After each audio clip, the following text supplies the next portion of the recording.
Buenos días, sean bienvenidos a este nuevo encuentro del componente curricular de inmunología, en el cual se abordará el tema de barreras de la inmunidad innata. El objetivo integrador de esta semana es identificar los cambios morfofisiopatológicos resultantes de la respuesta inflamatoria. Como parte del componente curricular, se aprenderá a aplicar los conocimientos básicos de la respuesta inmune en la comprensión de la patogenia de las enfermedades infecciosas y no infecciosas.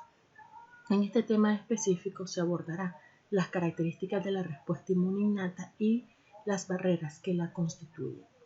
Cuando nosotros sufrimos una infección o cuando en el cuerpo de nosotros entra un agente extraño de tipo infeccioso, es decir, un microorganismo que pueda ser una bacteria, un virus, un hongo o un parásito pequeño, este microorganismo va a tener factores que son propios de él, que van a determinar su virulencia.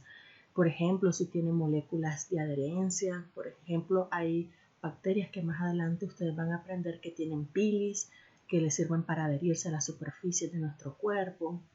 Hay otras bacterias que tienen, por ejemplo, flagelos. También hay que ver su toxicidad, que si ellos producen enzimas que dañan nuestro cuerpo, por ejemplo, hay parásitos como el que nos da la mediasa entamohistolítica, que secreta enzimas que forman úlceras en nuestro intestino. Hay que ver también si este microorganismo tiene mecanismos para poder evadir la respuesta inmune. Por ejemplo, hay unos que inhiben la fagocitosis, hay unos que inhiben la respuesta inmunitaria. Hay que ver si ese microorganismo se mete dentro de las células de nuestro cuerpo para poder evadir la respuesta inmune.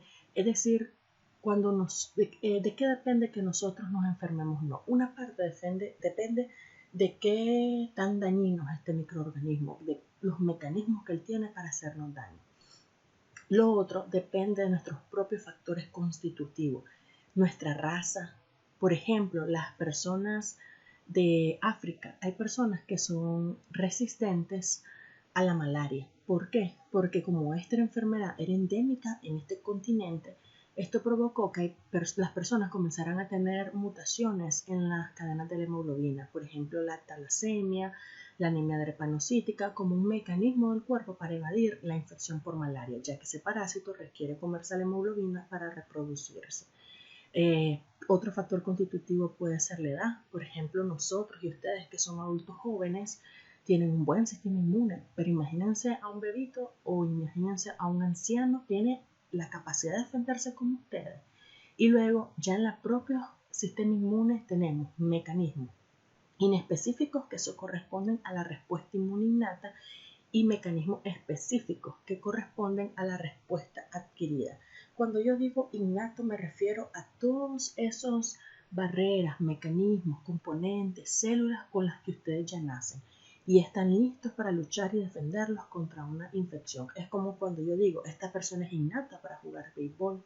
Estoy diciendo que esta persona nació para ello. Entonces el innato es algo con lo que yo ya vengo, como mi piel. Mi piel es un componente de la respuesta inmune innata y yo no requiero que una mosca, que un insecto o algo se me pare para yo formar piel, ya la tengo ahí. Le bautizaron un inicio inespecíficos porque decían que no tenían nada de especificidad. En la actualidad se reconoce que sí tienen un poquito de especificidad, aunque ese poquito es muy bajo en correspondencia o en comparación con la respuesta adquirida, que es altamente específica. Y la respuesta adquirida, vean, aquí ya lo dice, adquirida. Yo tengo que entrar en contacto con el agente agresor para poderla desarrollar. Entonces, esas son las dos grandes ramas del sistema inmune. Cada una tiene sus ventajas y sus desventajas. Por ejemplo, la respuesta inmune innata se activa de una forma rápida. Por ejemplo, la piel actúa en segundos. Hay otros componentes que ya les pueden tomar minutos, horas, como por ejemplo la respuesta inflamatoria o la activación del complemento, pero generalmente anda ahí minutos a horas, mientras que la respuesta adquirida es bastante lenta. Por ejemplo, cuando es el primer contacto con ese microorganismo específico, un ejemplo, la primera vez que a ustedes les dio varicela, el sistema inmune adquirido tardó en activarse en ustedes aproximadamente 7 a 14 días, es decir, 1 a 2 semanas. Vean que es un periodo largo.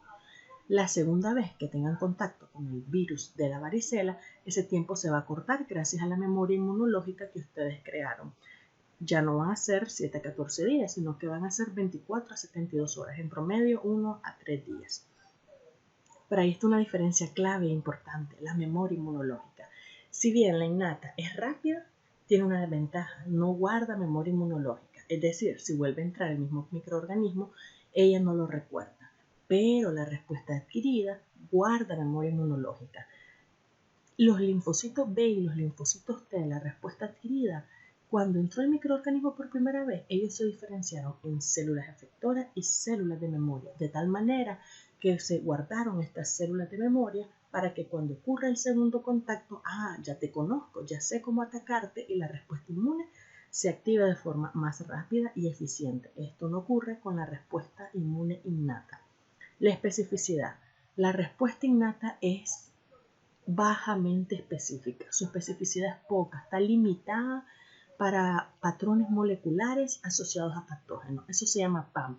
¿A qué me refiero? Por ejemplo, van a aprender en microbiología que las bacterias gram positivas son ricas en peptidoglucano, mientras que las bacterias gram negativas son ricas en lipopolisacáridos. Estos son los dos tipos de bacterias en las que las dividimos, que van a verlo más a futuro, en base a una tinción que se aplica, en donde la gram positiva se tiñe en color púrpura o azul y la gram negativa color rojo rosado. Entonces, la respuesta inmunitaria cuando entra, tal vez reconoce el peptidoglucano de la bacteria gram positiva, pero no sabe si esa bacteria gram positiva es Staphylococcus aureus, es Streptococcus pyogenes, es Streptococcus pneumoniae, es Streptococcus agalactiae, es, por ejemplo, Clostridium, no sabe cuál es. Entonces, eso la limita, porque solo puede como que reconocer al grupo al que pertenece, pero no a la bacteria de forma específica. En cambio, la respuesta adquirida es altamente específica. Esa puede diferenciar un pelito entre una bacteria y otra. Un ejemplo, una de las bacterias que causa diarrea, Lecherichia coli. De Lecherichia coli existen más de 100 serotipos y nuestro sistema inmune es capaz de diferenciar entre cada uno de esos serotipos. La diversidad. La respuesta inmune innata es limitada, produce moléculas y células poco diversas y los receptores que tiene son poco diversos, pero la respuesta adquirida es altamente diversa. ¿Se acuerdan en ontogenia que vimos al receptor de la célula T, al TCR, y al receptor de la célula B, el PCR? ¿Por qué hay la capacidad de reconocer tantos microorganismos en la respuesta adquirida y diferenciar uno de otro gracias a la alta diversidad de estos receptores? Es decir, tenemos miles de tipos de receptores T y miles de receptores B y más, hasta millones, gracias a la diversidad. La discriminación entre lo propio y lo no propio. ¿Por qué se dice que la respuesta innata es perfecta? Porque la respuesta innata nunca ataca lo propio. O sea, ella bien diferencia entre lo propio y lo no propio. Sin embargo, la respuesta adquirida es muy buena, pero pueden ocurrir fenómenos de autoinmunidad y puede atacar el linfocito B y el linfocito T a un componente propio de nosotros, como lo vemos en los pacientes con diabetes mellitus tipo 1, que los linfocitos T citotóxicos de ellos comienzan a atacar a las células beta del páncreas. Entonces falló en discriminar entre lo propio y lo no propio. Los componentes solubles, es decir, que andan en los fluidos, como el plasma, las lágrimas, en el caso de la respuesta inmune innata son péptidos y proteínas antimicrobianas como la lisocima, la lactoferrina, la defensina, entre otros, pero en la adquirida estos componentes solubles corresponden a los anticuerpos, también llamados inmunoglobulinas o gamma globulinas, que vamos a ver más adelante. Y las células que median esta respuesta. En la respuesta innata son principalmente los fagocitos, como los neutrófilos, los macrófagos, las células natural killer y las células dendríticas. Pero en la respuesta adquirida, si bien también participan varias de las tipos celulares que participan en la innata, en la respuesta adquirida las principales células efectoras son los linfocitos T y B, a quienes se le presentan el antígeno a través de las células presentadoras de antígenos. ¿Cómo está constituida la respuesta inmune innata? Primero tenemos lo que les mencionaba, los factores constitutivos. Estos factores constitutivos son diversos. Se refieren a la especie, por ejemplo, no es lo mismo los mecanismos de defensa, los factores constitutivos innatos que tenemos nosotros, los que tienen un mono o una rata. Por ejemplo, hay monos y ratas que son resistentes a ciertos tipos de bacterias. Racial, como les decía, los ejemplos de las personas del continente de África, varios son resistentes a la malaria.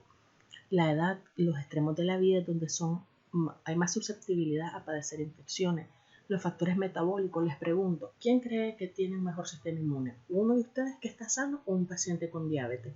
Un paciente diabético está inmunodeprimido. Entonces, hay factores metabólicos que te pueden afectar a la hora de defenderte. La temperatura. Se ha visto que en base a la temperatura de tu cuerpo es donde puede predominar un microorganismo. Esto se ha visto, por ejemplo, con Leishmania, con las micobacterias, que afectan más que todo las zonas frías del cuerpo.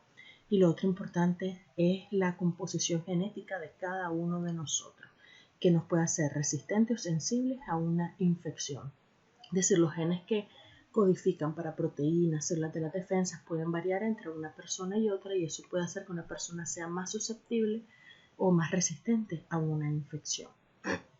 Luego tenemos los otros componentes, las 5 barreras principales: la barrera anatómica, la barrera endocítico-fagocítica, la barrera inflamatoria, la barrera celular o de la natural killer y la barrera fisiológica, donde aquí hay varios. Aquí tenemos las proteínas de fase aguda, el complemento, los interferones, entre otros. Entonces, si ustedes se fijan, la respuesta inmunitaria es este conjunto de mecanismos de defensa que están listos para actuar de forma inmediata o bien que se inducen de forma rápida con el objetivo de defendernos contra un agente patógeno.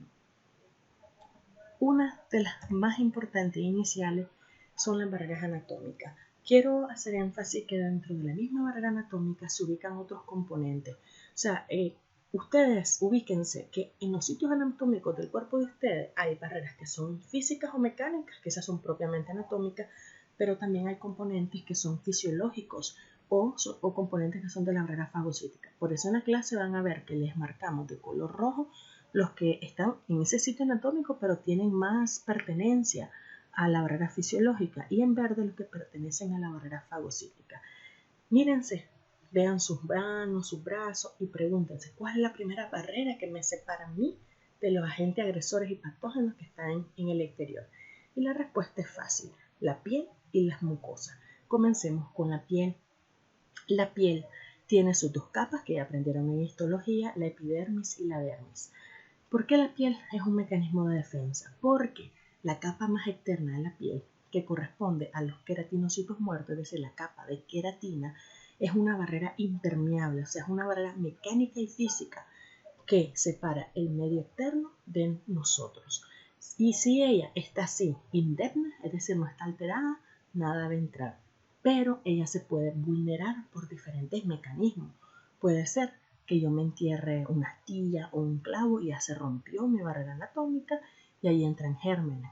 Puede ser que me pique un insecto, por ejemplo, me pique el mosquito Aedes aegypti y me pase el dengue, o viva yo en Chinandega y me pique el chinche besucón o besador y me pase el mal de Chagas. Puede ser que me pique una garrapata y me pase la enfermedad de Lyme, o me pique una araña, o puede ser que sufra una quemadura y eso haga que yo pierda las capas de la piel. Es decir, esta barrera puede vulnerarse y esto entonces nos predispone a nosotros a sufrir de infecciones. Además de esta barrera física, yo tengo otros mecanismos de defensa. La misma descamación de la piel, o sea, hace que el microorganismo que se pose ahí se quite, ¿verdad? Cuando yo boto esa piel. También algo importante, la flora normal, que ahora los científicos dicen que debemos llamarla microbiota. Y aquí hay algo interesante que ustedes deben aprender. En todos los sitios anatómicos de la piel y de las mucosas ustedes tienen bacterias, pero estas bacterias son bacterias comensales, es decir, bacterias no patógenas que les ayudan a ustedes. O sea, si yo tomara de ahorita de ustedes un hisopado de la boca, un hisopado vaginal, un hisopado de la uretra de un varón, hacer un raspadito de la piel y lo siembro en cultivo, va a crecer una bacteria. Pero esas bacterias de ahí son amigas de ustedes. Les ayudan más bien a luchar y hacer antagonismo con otra bacteria que quiera utilizar ese nicho. Es como que todas las sillas estuvieran ocupadas en un aula y yo quiero sentarme en una silla, tendría que pelear, ¿verdad? Pelear por la silla. Igual le pasa a las bacterias. Si ellas quieren invadir un lugar, van a tener que luchar con las bacterias buenas que ya viven ahí. Van a competir por alimento, van a competir por ese espacio. Nuestras mismas bacterias eliminan desechos que son tóxicas para las bacterias invasoras. Y entonces esa microbiota es buena. Por eso, ¿ustedes creen que es bueno estarse bañando constantemente? No, los dermatólogos le van a decir que no porque ustedes barren con la microbiota normal. O sea, esta gente que tiene, por ejemplo, un trastorno obsesivo compulsivo, estarse constantemente bañando y se dan duro con un paste, eso es incorrecto porque esto más bien lacerando la piel y borrando también la microbiota normal de la piel. Ustedes también sudan y el sudor, ahí hay sustancias como ácido láctico que hacen un pH ácido que no le gusta a la bacteria porque es un medio hostil para ella. El mismo sebo que producimos, las glándulas sebáceas, son ricas en ácidos grasos como el ácido oleico, caprílico, decilénico, que también es tóxico para los microorganismos. Por eso los dermatólogos les indican usen jabones que sean con un pH neutro, un pH que no altere el pH de su piel, es decir, que no sea hostil. Por eso si uno sufre acné, no es cualquier jabón que puede usar. Es un jabón que mantenga tu pH para que ese pH se mantenga ácido y te ayuda a luchar con la bacteria que está interviniendo en este acné. Si nosotros vamos más abajo, podemos encontrar otras células de la defensa, por ejemplo, los melanocitos. Los melanocitos nos defienden al producir melanina con los rayos ultravioleta.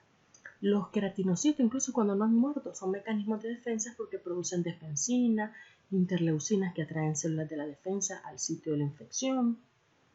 También ahí tenemos un tipo de célula dendrítica que, debido a que se localizan en la piel, la bautizaron con el nombre de células de Langerhans. Estas células dendríticas lo que hacen es fagocitar estos microorganismos, los meten en su interior, luego extraen un tuquito de ellos para presentarlo e ir a poner quejas como chismosas a, por ejemplo, un ganglio linfático. Entonces también están ahí para defendernos. Y si yo paso más abajo en la dermis, vean, aquí ya hay otras células inflamatorias como los mastocitos, ya puedo encontrar células fagocíticas como el macrófago, células de la respuesta adquirida como los linfocitos.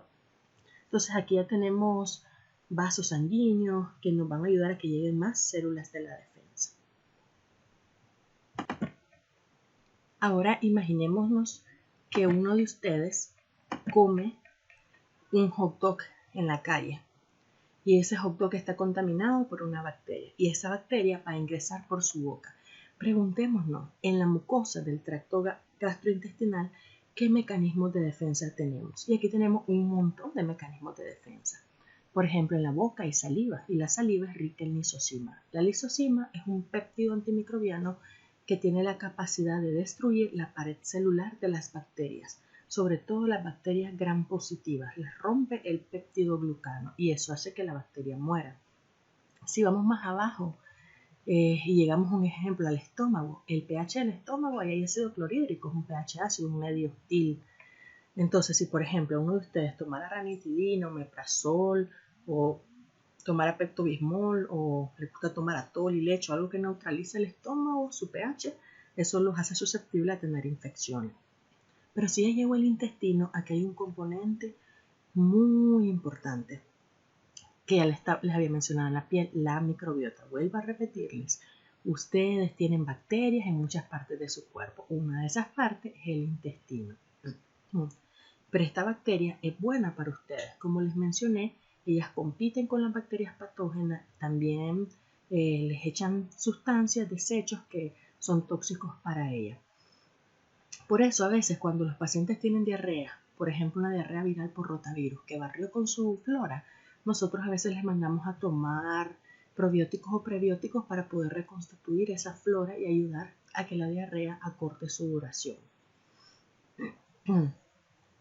Otro mecanismo es el mismo moco que tenemos en las secreciones intestinales. Pregúntense, ¿es fácil nadar en una piscina llena de agua o en una piscina llena de pegamento? Si yo tengo mucho moco, eso le cuesta a la bacteria o al microorganismo agresor adherirse a la mucosa. Otro mecanismo puede ser también la misma diarrea y el mismo vómito. Esos son mecanismos fisiológicos.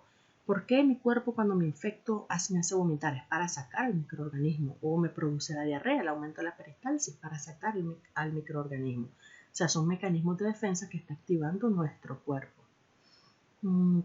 Otro mecanismo puede ser lo que ocurre en la segunda porción del duodeno, donde desemboca el conducto coledocopancreático, y aquí vienen las secreciones de la bilis junto con las secreciones del páncreas, y aquí hay un montón de enzimas que también pueden afectar, ¿verdad?, lo que es a los microorganismos. Otro mecanismo puede ser también las células de Panet. Estas células de Panet secretan sustancias como las defensinas, que son malas para los microorganismos, criptidinas en las criptas de Oliver-Kuhn. También vean que tenemos células M que ayudan a fagocitar a los microorganismos. También tenemos el tejido linfoide que hemos aprendido, las placas de Peyer, el GALT, que también hay linfocitos que sirven para los mecanismos de defensa. Y vean células dendríticas que están ayudando también al proceso de fagocitosis y actuar como células de presentadoras de antígeno para activar a los linfocitos del GALT. Pero ahora preguntémonos, si yo me infecto por un virus y este virus ataca la vía respiratoria, ¿qué mecanismos de defensa hay a nivel del tracto respiratorio? Y vean este cómic. A ver, que levante la mano el listo que dijo que entrar por la nariz estaba tirado, que era fácil. Las barreras físicas de nuestro organismo no son simples, paredes inertes, y lo tenemos en la nariz. Nosotros tenemos vello, pelos en la nariz, y hay gente que se los quita, y eso es un mecanismo de defensa, porque ahí nos ayuda a atrapar microorganismos, a estar filtrando el aire, al proceso de humidificación, esa filtración aerodinámica. Hay gente que se saca los mocos, y los mismos mocos de ahí es un mecanismo de defensa. Si yo bajo y ahí llego a la orofaringe, ¿qué teníamos ahí? El anillo de Waldeyer. Y eso también nos defiende porque es tejido linfoide presente en esa área. Hay flora normal en todo este tracto también.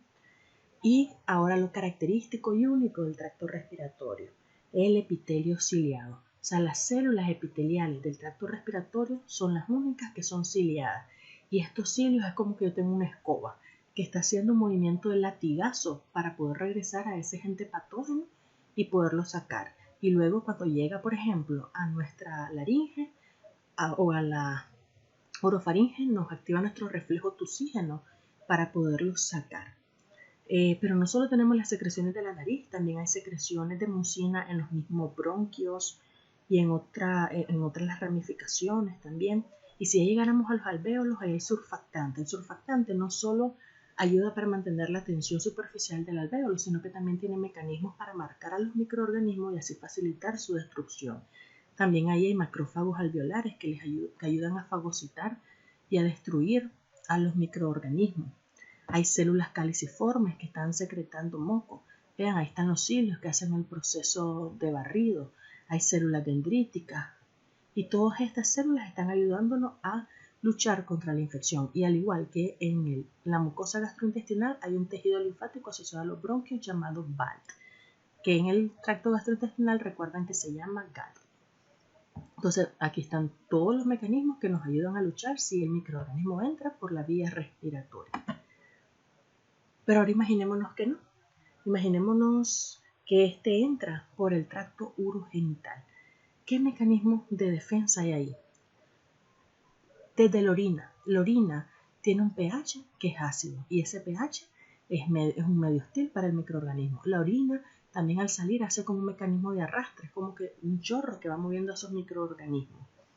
Si llegaran al riñón, la médula renal tiene una alta tonicidad y eso no es compatible para el microorganismo. El mismo epitelio urinario secreta lactoferrina que ayuda a secuestrar el hierro y las bacterias y muchos de estos microorganismos requieren hierro como alimento para poderse reproducir. Hay unas que secretan defensina que le hacen orificios a las paredes de los microorganismos para destruirlo. El mismo glomérulo renal secreta una sustancia llamada uromodulina que dificulta la adherencia bacteriana. También en este tracto hay células dendríticas, macrófagos y linfocitos que nos defienden. ¿Por qué nos da más infecciones de vías urinarias las mujeres que los varones? Por la longitud de la uretra. Los hombres tienen una longitud de la uretra más larga y esto está lejos, ¿verdad? Ese orificio, ese meato urinario, del orificio anal. Pero las mujeres, nuestra uretra es pequeña y está cerca de la vagina y está cerca del orificio anal.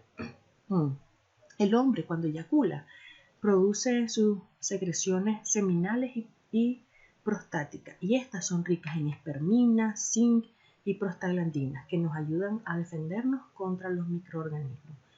¿Qué nos defiende a nosotras las mujeres en nuestra vagina?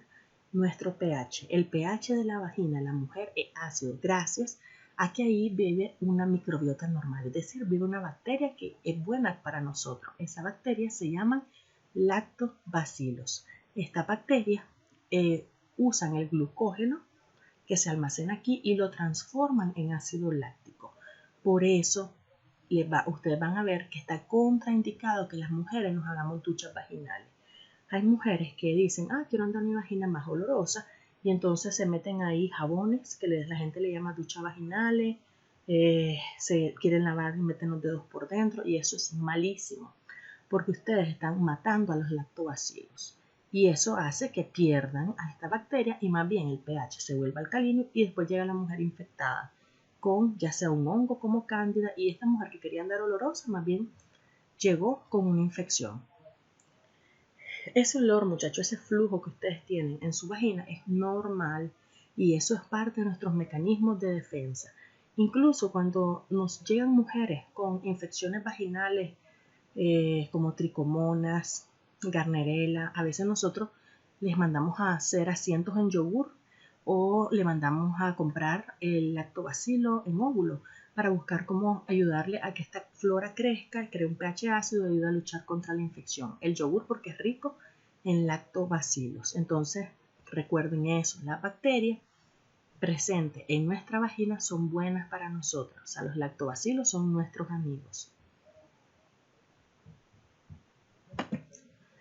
¿Qué ocurre cuando un microorganismo entonces sobrepasa estas barreras anatómicas y rompe con esa barrera que presenta las pieles y las mucosas? Entonces nuestro cuerpo no se queda quieto. Regresemos a la imagen donde estaba la lesión de la piel. Y nosotros podemos ver que, vean, están llegando fagocitos. ¿Por qué? Porque al mismo tiempo, en forma simultánea, se están activando 3 mecanismos de defensa innatos. La respuesta inflamatoria, que va a hacer que se muevan las células sanguíneas que viajan en el vaso de aquí al tejido extravascular para poder hacer que las células fagocíticas e inflamatorias puedan llegar al sitio de la lesión y hacerle frente al agente agresor. Pero también se va a activar un componente que viaja en activo en la sangre llamado complemento para poder potenciar la inflamación y la fagocitosis. Comencemos con la inflamación. La inflamación es el conjunto de mecanismos inmunológicos destinados a localizar, aislar y destruir un agente agresor, sea infeccioso, físico, químico o autoinmune. En semiología, para esta semana en el integrador le van a enseñar que la inflamación se manifiesta en signos y síntomas. Estos signos son 3: calor, rubor, o sea, se pone caliente, siente caliente la extremidad del paciente, la ven enrojecida y la ven edematizada, o sea, ahí está agrandada. Y cuando ustedes le preguntan, ellos manifiestan un síntoma, hay dolor. Y cuando ustedes mueven o tocan el sitio afectado, le duele al paciente.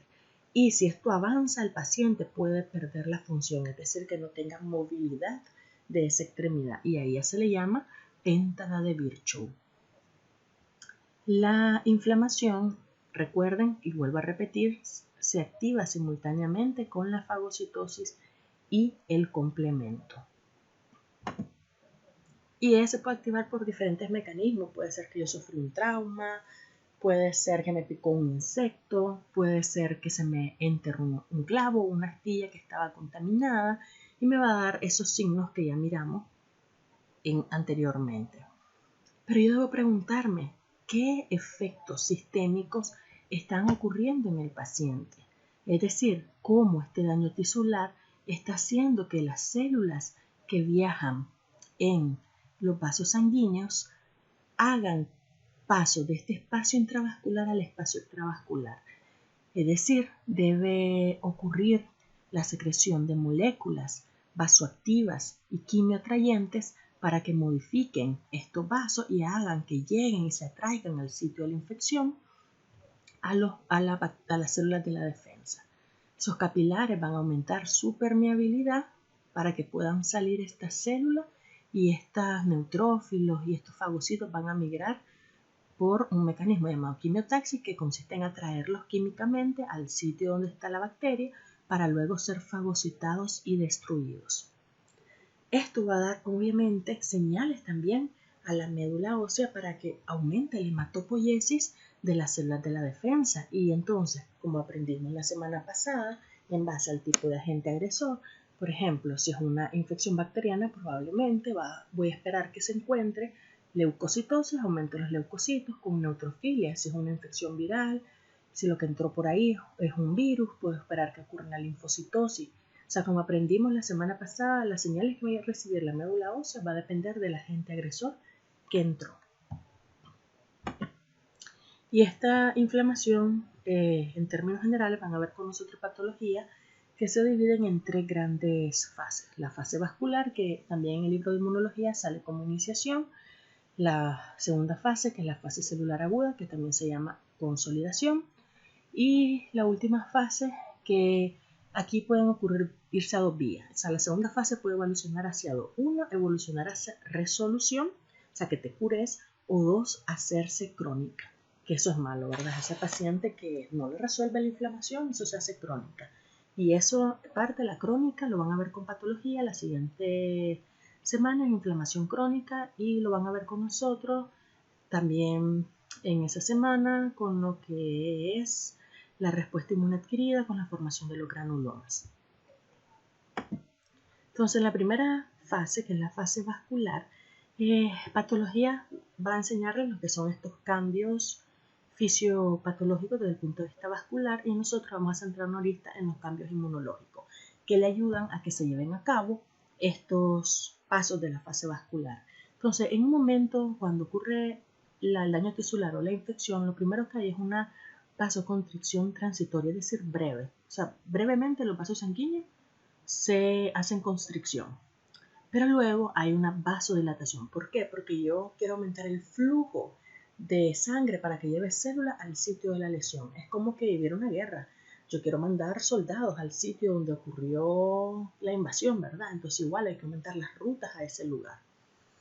Pero además de eso, yo necesito que estas células pasen de ese espacio intravascular al espacio extravascular, así que necesito que aumente la permeabilidad vascular. Y para eso, las células endoteliales se tienen que separar. Pero también necesito que pasen lento para que puedan migrar, no que vayan rápido viajando. Entonces hay una disminución de la velocidad del flujo. Y hay un aumento de la viscosidad de la sangre y hay éxtasis. Se detienen ahí las células de la defensa. Entonces aumenta el flujo hacia el sitio de la lesión, pero vean, su velocidad disminuye y luego emigran esos neutrófilos o esas células inflamatorias del espacio intravascular al espacio extravascular. Pero no solo emigra esto, también emigra líquido, plasma, ¿verdad? Y por eso es que hay edema. ¿Quién es o el qué componentes de la respuesta inmune permiten que ocurran estos cambios vasculares? Las citocinas. Las citocinas y otros mediadores vasoactivos. Entonces vamos a ver que nuestro cuerpo va a comenzar a secretar citocinas como la interleucina 1, la interleucina 6, pero también va a comenzar a secretar mediadores vasoactivos como la histamina, la serotonina, que hacen que aumente la permeabilidad vascular y ocurra vasodilatación. ¿Y quiénes secretan esto? Las mismas células que estaban fijas en los tejidos. Entonces vean que esa primera fase explica por qué hay edema, porque hay rubor, porque salió plasma, por eso se pone rojo, porque hay también dolor, porque obviamente ese líquido está comprimiendo las terminaciones nerviosas, y porque hay calor, porque está calientito ahí, por todo ese líquido y todos esos mediadores, la interleucina 1, la interleucina 6, van a ver que son pirógenos y aumentan la temperatura de las áreas afectadas. La fase 2, esta es la fase tal vez meramente inmunológica. Yo quiero lograr que estas células que van viajando en la sangre migren, como les mencioné, del espacio intravascular al espacio extravascular. Primero ellas van viajando en el centro. Entonces yo quiero que ellas se muevan del centro a la periferia. Eso se llama marginación. O sea, que los leucocitos entren en contacto, ¿ven?, con el endotelio vascular. Luego ellos como acuérdense que hay éxtasis, se van moviendo lento, ellos van haciendo rodamiento, o sea, van rodando. Esto ocurre porque las primeras moléculas de adhesión que se expresan son moléculas de adherencia débil, pero luego se mandan más señales, más citocinas para que expresen receptores como que favorezcan la unión fuerte y ocurre entonces la adhesión. Luego, si yo quiero pasar a esta célula gordita, ¿pasa esa célula gordita en ese espacito de ahí? No, entonces la tengo que adelgazar. Como que yo la amase, entonces una pavimentación. Una vez pavimentada ocurre la diapédesis o migración transendotelial, que es el movimiento de las células inflamatorias del espacio intravascular al espacio extravascular, no al revés, del espacio intravascular al extravascular. Una vez que pasó aquí, ¿cómo sabe a dónde va a ir en este gran país del tejido extracelular? Gracias a la quimiotaxis. Es el reclutamiento de los leucocitos por un gradiente químico. ¿Qué gradiente químico? Las quimiosinas. Esos son un tipo de citocina que es como que yo le agrego un perfume, como vení por aquí. Por ejemplo, para el neutrófilo la principal quimiosina es la interleucina 8. Y eso hace que ya localice el microorganismo y se lo coma. ¿Cómo se lo come? Entonces vean, hace fagocitosis para promover la destrucción del microorganismo. Entonces, dependiendo de lo que entre, obviamente, si están llegando más células de la defensa, más células inflamatorias y leucocitosis. ¿Cuál va a predominar? Va a depender del tipo de infección. Como les mencioné, si es una infección meramente bacteriana, por lo general, los que predominan son los neutrófilos y hay leucocitosis con neutrofilia. Pero como les mencioné, depende del tipo de agente agresor. Y luego, ¿qué va a ocurrir? Bueno, si destruye el microorganismo, bravo, logramos nuestro fin, que se resolviera el problema. Entonces hay eliminación del estímulo lesivo, hay eliminación de los mediadores y células inflamatorias, se sustituye el tejido dañado, llegan macrófagos a limpiar el lugar, llevan fibroblastos a reparar y se soluciona y la función normal vuelve. Pero a veces no evoluciona a curación. A veces no se limpia, a veces no hay activación de los fibroblastos y no se cura. A veces, si no logramos resolver este agente agresor, la inflamación puede progresar y pasar a una inflamación crónica. Y ahí lo vamos a ver en los casos, por ejemplo, como la tuberculosis, donde ocurre la formación de granulomas, donde llegan células mononucleares. Lo vamos a ver en parasitosis a futuros, que hacen también inflamaciones crónicas y otras enfermedades que ustedes verán más adelante. Pregúntense, además de estos signos y síntomas que ya hablamos, ¿de qué otra forma me puedo dar cuenta yo, además de la biometría, que está ocurriendo un proceso inflamatorio?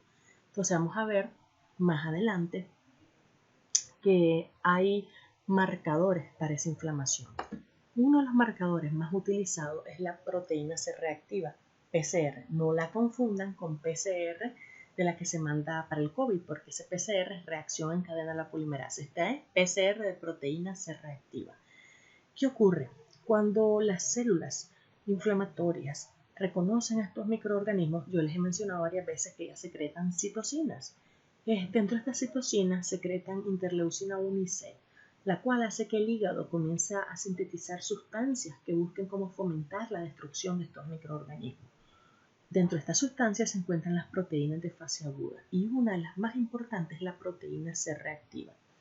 Entonces, cuando yo encuentro en un paciente la proteína C reactiva elevada, ¿qué me está diciendo? Que a este paciente le está ocurriendo una respuesta inflamatoria, o sea, se está activando la inflamación. Pero aquí quiero aclarar, esa inflamación puede ser de origen infeccioso o no infeccioso. Si yo veo una PCR positiva, yo no voy a decir, ese paciente tiene infección. Ese paciente puede tener artritis reumatoidea, ese paciente puede tener lupus eritematoso sistémico, y esos son cuadros inflamatorios que no son de origen infeccioso. Entonces esa es una desventaja de la proteína C reactiva, que ella se va a elevar ante cualquier proceso inflamatorio. Un ejemplo, los internistas usan a la proteína C reactiva como un marcador para ver riesgo cardiovascular, porque se ha visto que en los pacientes que forman ateroma, como en el ateroma llegan macrófagos a comenzar a fagocitar las lipoproteínas, entonces estos macrófagos secretan interleucina 1 y 6, hacen que el hígado produzca proteína C reactiva y esta se eleva. Entonces sirve como marcador en estos pacientes que tienen formación de ateromas por elevación del colesterol malo, elevación del colesterol total, elevación de los triglicéridos, y vean, no está teniendo un proceso infeccioso. Entonces, ella tiene múltiples utilidades.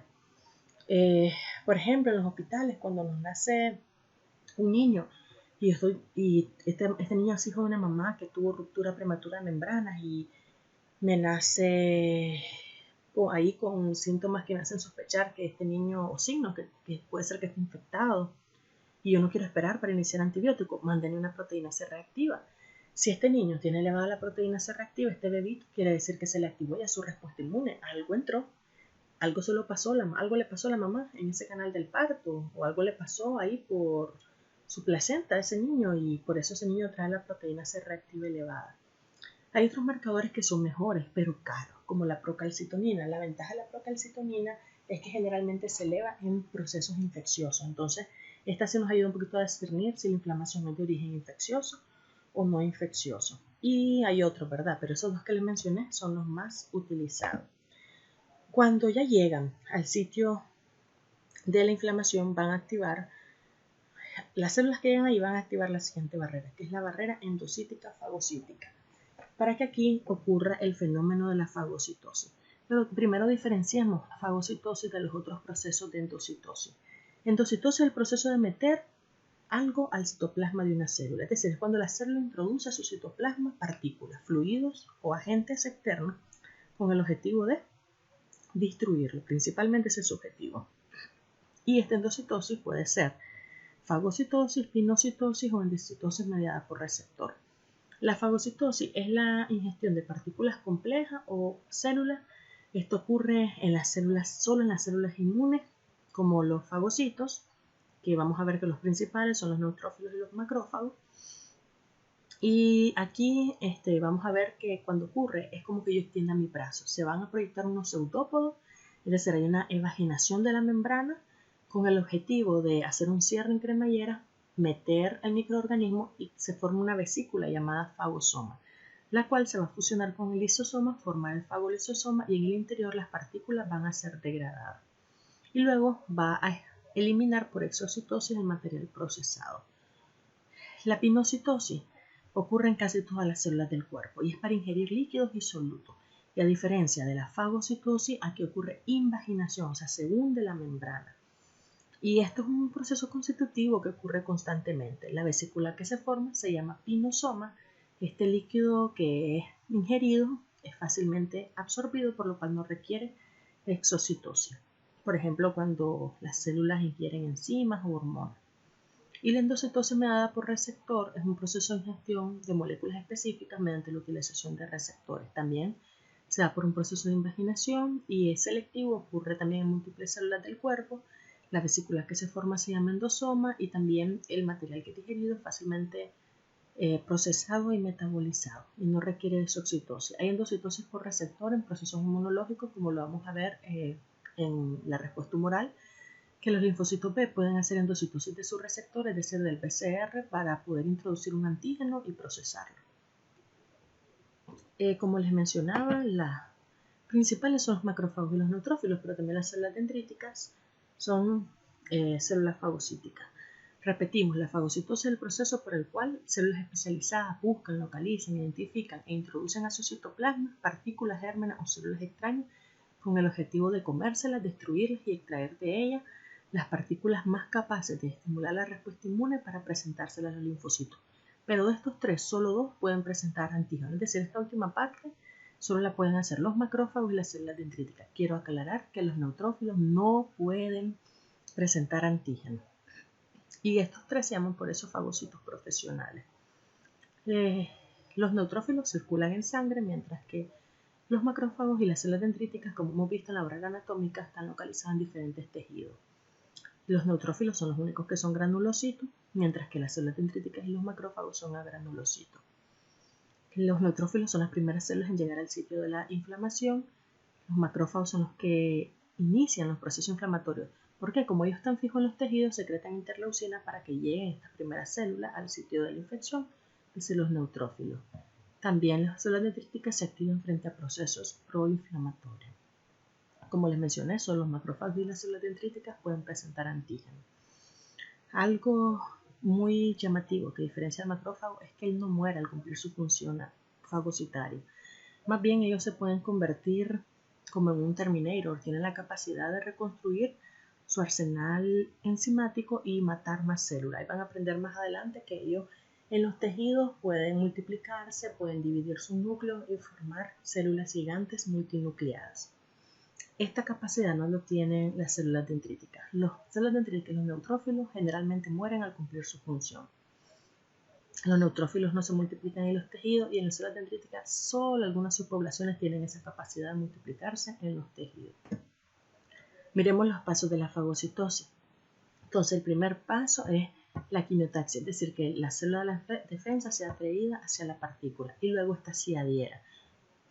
Luego ocurre la ingestión del microbio, esto se da por la evaginación o extensión de su pseudópodo, se da el cierre en cremallera y se da la formación del fagosoma. Luego el fagosoma se fusiona con el lisosoma y forman el fagolisosoma. Luego, dentro del fagolisosoma, los lisosomas liberan sus enzimas para que ocurra la digestión del microorganismo. Luego de eso se forma un cuerpo residual que quedó después del proceso de digestión y este es eliminado pues, por exocitosis. Cuando ocurre esta destrucción, cuando el lisosoma se fusiona con el fagolisosoma, puede destruirlo por mecanismos dependientes de oxígeno e independientes de oxígeno. Al mecanismo dependiente de oxígeno se le conoce como estallido respiratorio y es que el fagocito aumenta el consumo de oxígeno para poder activar enzimas que permiten la formación de los radicales libres de oxígeno y radicales libres de nitrógeno. Eso se le llama especies reactivas de oxígeno y especies reactivas de nitrógeno. Aquí tenemos en el caso de las especies reactivas de oxígeno. Se activa una enzima muy importante que se llama nicotinamida adenina dinucleótido fosfato hidrogenasa o NAT-oxidasa, que esta enzima convierte el oxígeno en el anión superóxido, un potente radical. Luego, la superóxido dismutasa convierte el anión superóxido en el peróxido de hidrógeno y luego la mieloperoxidasa lo convierte en compuestos halogenados como el hipoclorito, que es también otra potente sustancia para destruir a la bacteria. También en otras ocasiones el peróxido se puede convertir en otros componentes como aniones hidroxilo, entre otros. Todos estos radicales destruyen la superficie, la membrana y la pared de la bacteria. Hay niños que no tienen estas enzimas y eso es grave, muchachos, porque entonces se comen a los microorganismos, pero no los pueden destruir los fagocitos en su interior porque sus lisosomas no tienen la enzima. Y esa enfermedad, que se llama enfermedad granulomatosa crónica, la vamos a ver en la inmunodeficiencia más adelante. Otro componente importante que ya también se ha mencionado en la barrera anatómica son las barreras fisiológicas. Por ejemplo, mencionamos en la barrera anatómica el pH ácido, la lisosima, todos esos son componentes fisiológicos que están localizados en un sitio anatómico. Pero aquí vamos a abordar uno que no hemos abordado, los interferones. Y entonces, cuando una célula se infecta de un virus, ¿cómo ella avisa o cómo ella frena esa infección? ¿O no? Estoy eliminando partículas virales. ¿Qué va a pasar conmigo? Entonces tu cuerpo va a activar los interferones. Van a aprender que hay dos tipos de interferones. Tipo 1 que lo vamos a ver aquí porque este es del innato y tipo 2 que lo vamos a ver en la respuesta adquirida. Los interferones son unas citocinas que lo que buscan es frenar de forma temprana las infecciones virales. Son secretados por diferentes células como las natural killer, los macrófagos, las células dendríticas y la misma célula infectada por virus. Y el interferón lo que va a hacer es que va a inhibir la expresión de enzimas para así bloquear la replicación viral. O sea que el virus, van a aprender que los virus son imperfectos. Ellos requieren invadir la célula, usar la maquinaria de la célula para poder hacer copias de sí mismos. Entonces los interferones, eso es lo que frenan. Eliminan el ácido nucleico del virus, inhiben la síntesis de las proteínas virales, la expresión de los genes del virus y el ensamblaje del virión. Y también aumentan la respuesta inmune al hacer que las células infectadas secreten citoquina y aumenten la expresión de HLA para activar la respuesta adquirida. Las proteínas de fase aguda que ya había mencionado, que son estas proteínas sintetizadas en el hígado, cuya concentración aumentan o disminuyen durante los procesos inflamatorios, siendo una de las más importantes la proteína C reactiva. Los reactantes positivos son aquellos que aumentan su concentración durante la inflamación, y los negativos son aquellos que disminuyen su concentración durante los procesos inflamatorios. Y la proteína C reactiva es una de las más importantes porque ella ayuda a activar al complemento y a marcar a las células infectadas. Y aquí viene uno de los más importantes, el gran potenciador de las otras barreras, el sistema del complemento.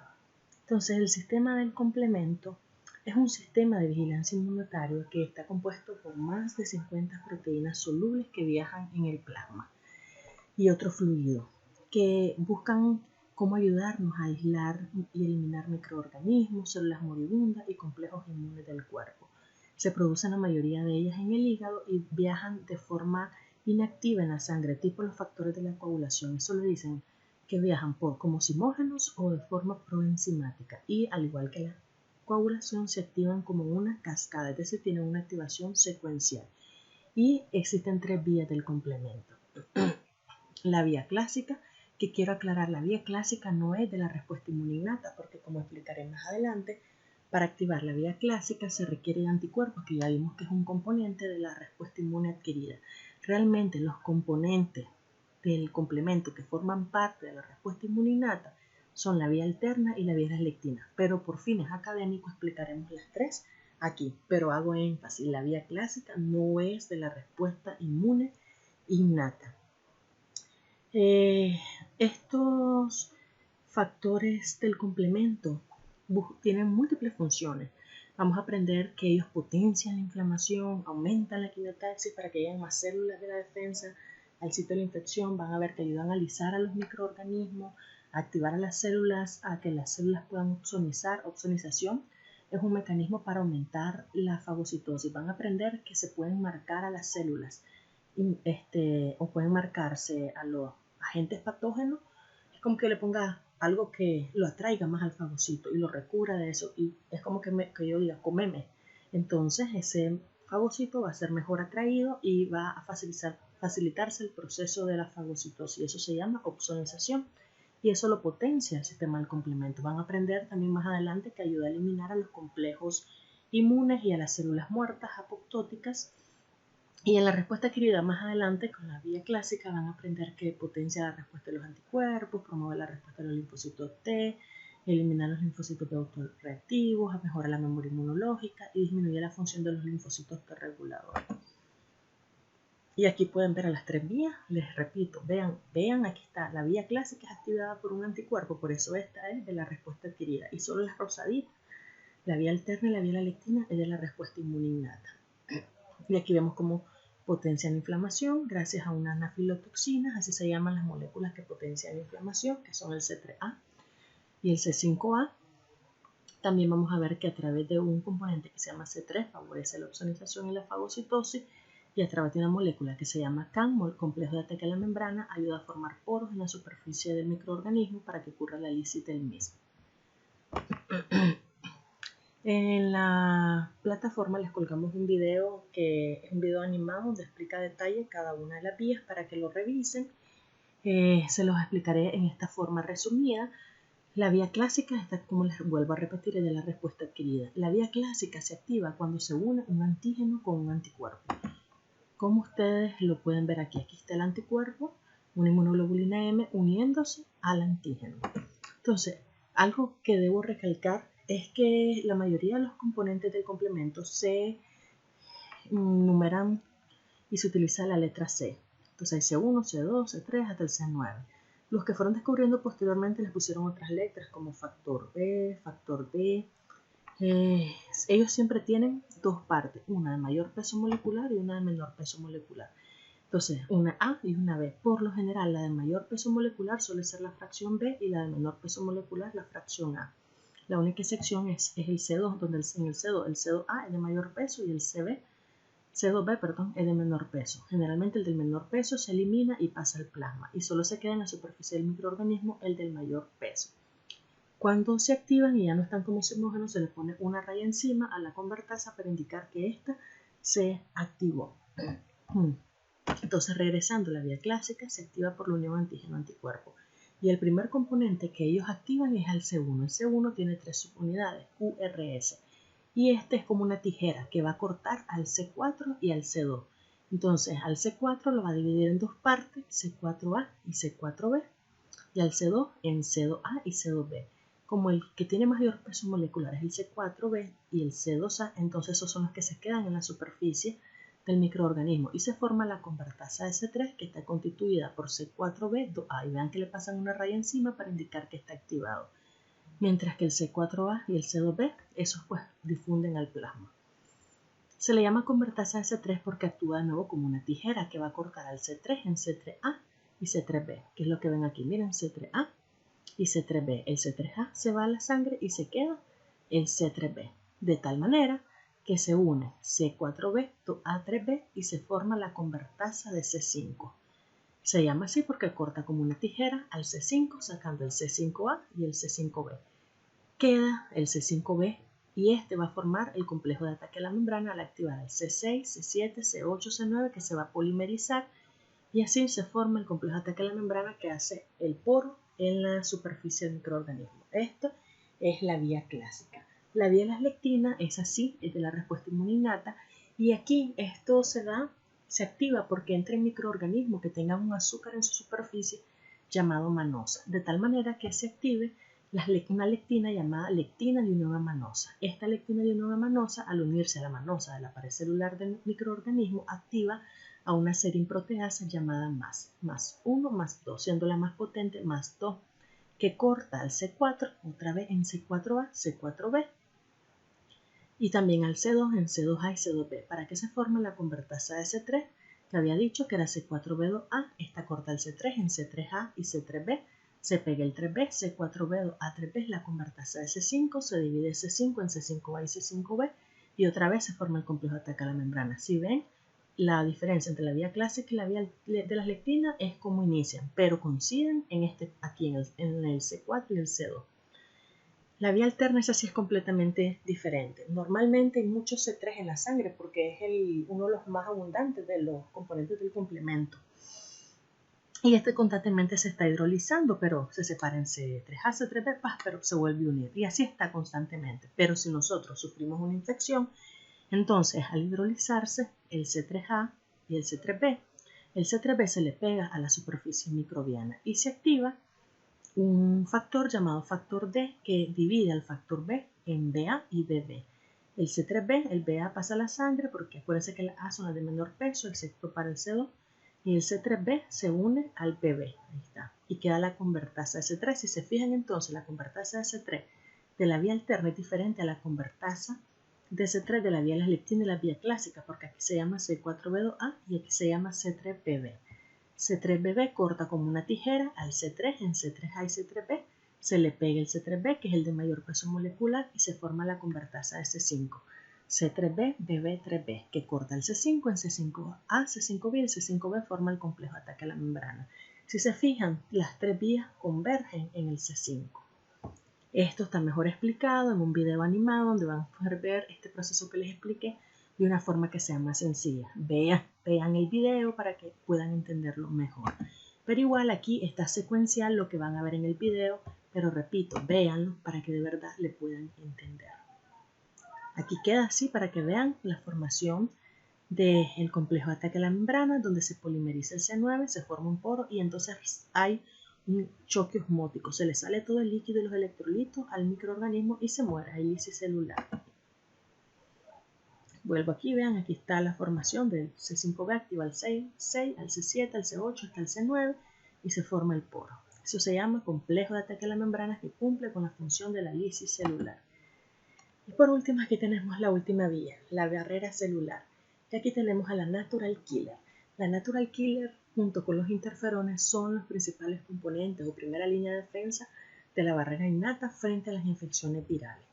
Las natural killer aprenden a matar estas células virales que quieren evadir la respuesta inmune. ¿Se acuerdan que hemos dicho que los interferones aumentaban la expresión del HLA para marcar a la célula y el cuerpo se diera cuenta que estaba infectada?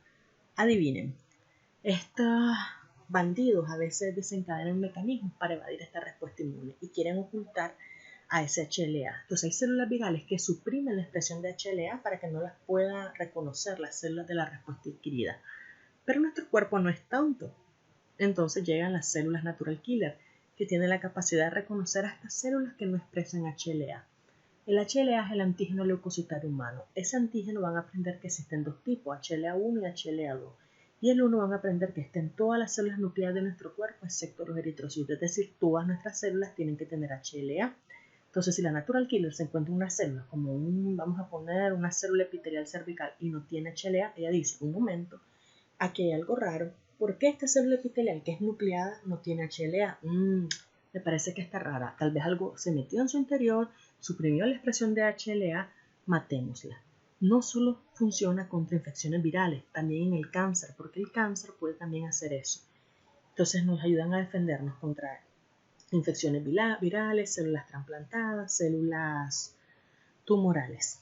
Y este mecanismo se llama CCDI, citotoxicidad celular directa inespecífica. Y inespecífica porque corresponde a la respuesta inmunológica. Vamos a ver que la natural killer también actúa en la respuesta adquirida, pero en un mecanismo llamado CCDA que estudiaremos en el tema de respuesta adquirida.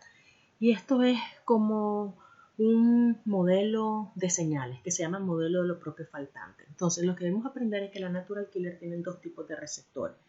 Receptores activadores llamados CAR, Kill Activation Receptor, que es el que envía señales positivas, y KIR, que es el receptor inhibidor que inhibe la activación de la respuesta de la natural killer. Entonces, lo primero que busca la natural killer es a ver si en la célula hay un ligando activador. Si lo encuentra, entonces ella recibe una señal positiva.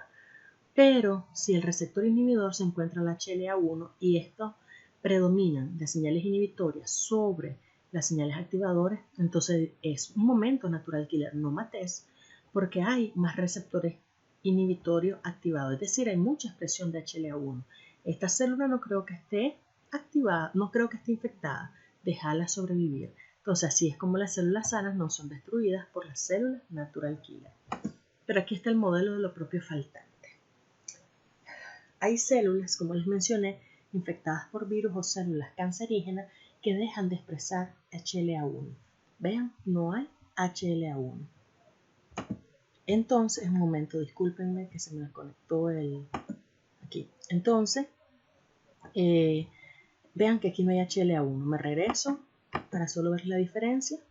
Aquí hay HLA1, aquí no hay HLA1. Entonces, vean, el CAR, el receptor activador, vuelve a encontrar ligando de activación, pero no hay HLA1. El KIR no encuentra la señal que lo inhibe y dice la natural killer, un momento, aquí hay algo extraño. ¿Por qué no hay HLA1 si todas las células nucleares deben de tener HLA1? Entonces, las señales de activación le ganan a las señales inhibitorias y entonces la natural killer secreta perforinas y granzimas para destruir al microorganismo que está viviendo en el interior de esta célula que está infectada. Y a veces hay un modelo de señales equilibradas donde también se ha visto que algunas células tumorales y células virales no suprimen por completo la expresión del HLA1 y entonces va a tener que haber más lucha de los ligandos activadores. Vean que aquí hay más ligandos activadores que en la imagen anterior, que solo había uno. E igual, las señales activadoras le ganan a las señales inhibitorias. Entonces, siempre que las señales activadoras le ganan a las inhibitorias, la célula natural killer va a atacar y destruir a la célula infectada. ¿Y cómo lo hace? Secretando perforinas que hacen perforaciones, como el nombre le dice, hacen poros en la superficie de la célula infectada con el objetivo de que ocurra choque osmótico y mueran. Pero también permite la entrada de las granzimas, que ellas activan la vía de las caspasas para que se active la apoptosis y se dé la fragmentación del ADN de la célula y ésta muera. También pueden secretar factor de necrosis tumoral, que hace eso, necrosar la célula, y también puede darse la expresión de ligando FAS con el FAS, que también manda la señal de apoptosis. Y así es que las natural killers nos defienden. Espero que esta clase y este video sea de utilidad para ustedes. Les doy las gracias por su atención y les deseo éxito durante su proceso de aprendizaje de esta semana.